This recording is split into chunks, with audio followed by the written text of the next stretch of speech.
pambihirang liham ng pambansang bayaning si Dr. Jose Rizal ang nahalungkat sa Vienna City Library Archives sa Austria.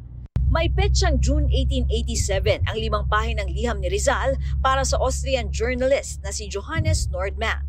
Nabanggit dito ni Rizal ang nobela niyang Noli Me Tangere at ang anyay delightful novel na ibinigay sa kanya ni Nordmann bago siya maglakbay.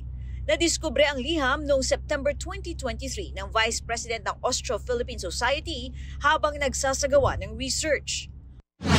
Mula sa paghahatid ng mga showbiz happenings, kwentong pambata naman ang inihatid ni GMA Integrated News Showbiz Reporter at 24 Oras Weekend Segment host Nelson Canlas.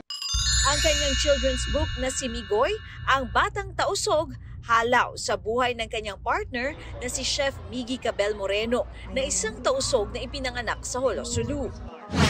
Naisip ko, bakit hindi ako gumawa ng isang children's book na yung tatalakayin kung ano yung mga kinakain sa Holosulu. There's always a misconception about Mindanao, and this is a very good way, for us to really show that Mindanao is actually a safe place to live in.